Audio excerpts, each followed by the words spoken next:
Let me take you through this one flash setup. So up here, I've got a Flashpoint Evolve 200 Pro and a large softbox. It's at a reasonable distance from Chloe to give me even illumination, but with a little bit of soft shadows as well. Behind Chloe is this blue background. Chloe's dressed in blue. The whole thing is themed in blue because it gives a strong image if you contain the colors to a smaller color palette. But of course, it didn't start here, so let's rewind and break it down. To help me out today, I've got the amazing Chloe. Chloe's going to be the model for this photo session, and the whole theme for today started with the background. So these are rolls of paper. I bought a large roll of blue paper, I've cut it into strips, and then I've rolled them in half, so I get this kind of tube effect. Now, they're not even, they're not accurate, there's definitely going to be some post-processing to do later on, so stick around and I'll get to a bit of Photoshop in a bit. But right now, I need to make sure I've got control of the room lights. So my camera settings for this entire session, I'm going to be at my flash sync speed, that's 250th of a second for my camera, f8 for a good depth of field, and ISO 200, the native ISO for my camera. No flash gives me this, no picture, which means none of these room lights are going to affect the picture, and everything you see from now on is light that I've created. So let's talk about the light. It's going to be a one flash setup for this entire look. Really nice and simple, but the positioning of this light is going to be absolutely critical. Now, normally what I would do is get my light and put it nice and close to Chloe to give me a nice drop off from light to shade, nice soft light. It does work, there was no doubt about that, but does it work in the way I would actually like? Have a look at this picture, because the top right corner is brighter than the lower left corner, which makes sense because that's where the light is. And the closer you have the light, the less even your picture will be from one corner to the other. There's a couple of ways I could make this work better if I want more even light.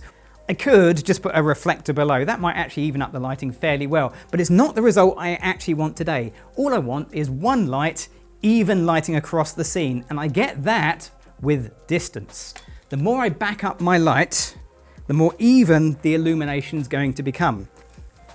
But you can imagine what's going to happen right now. If I just took a picture and changed absolutely nothing, I'm going to get this. Even light, but very underexposed, because when you move the light away from your subject, the amount of light that reaches them is reduced. So I need to increase my flash so it reaches f8, my working aperture, and now I'm at 1/4 power. So we've increased the power of the flash to compensate for the distance we've added in, and now I should get a nice, correctly exposed, evenly lit image. Let's see if that happens. And it does, it is evenly lit on that background. You can see that's working really well, but the shadow behind Chloe and the shadows on her face are now harder than they were before. In other words, the edges are more defined because the size of the light source compared to where it was earlier is that much smaller.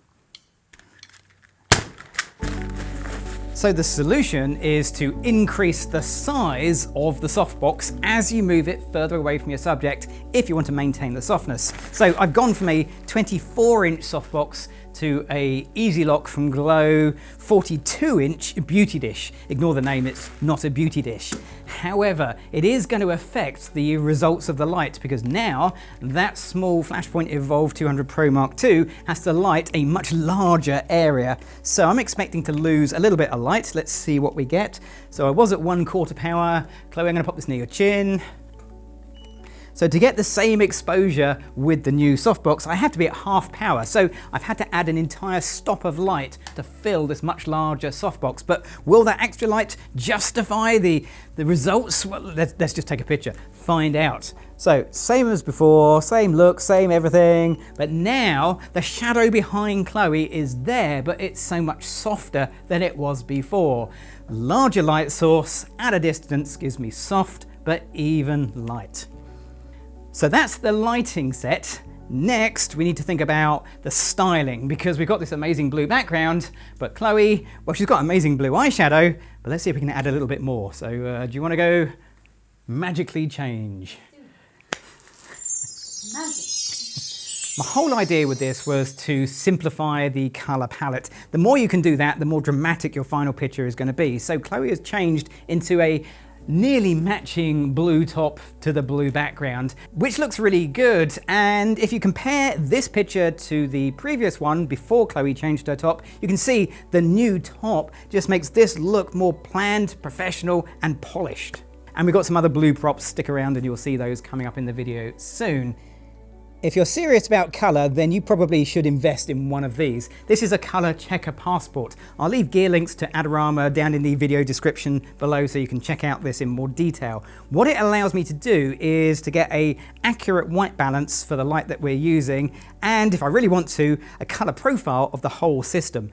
Now, had I done this earlier and then changed my light modifier and moved my light around, I would have got a fairly accurate white balance, but doing it now when all of the lighting is set means that I'm going to get the most accurate white balance because I don't have to worry about light bouncing off walls and creating colour casts and so on.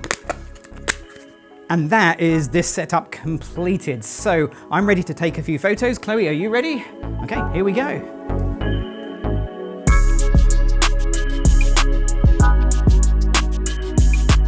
It wasn't part of the original plan, but it turns out this background is reversible. And I actually like the backside, the one I wasn't planning on using. There is bigger, wider tubes and less of them. And you'll notice I got Chloe right up against the background. Now that's so I get the shadow from Chloe on the background, but also this is a one light setup. So I want the exposure on the background to be accurate along with the exposure on Chloe.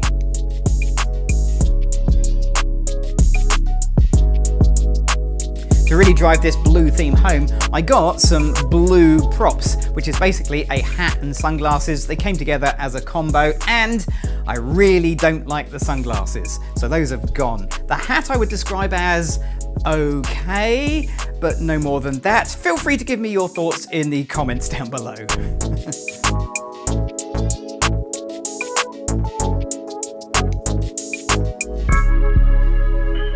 The advantage of the homemade tubular background is it has two sides, but from the start I knew I was going to use the other side, and it wasn't until I turned it around that I realised I much preferred this background, but that's kind of how it goes in photography. Now, if you've enjoyed this video, why not go down to the comments and give this a thumbs up? It's always appreciated, and maybe answer a question. Blue as a background colour or something else? Which would you use in your photography?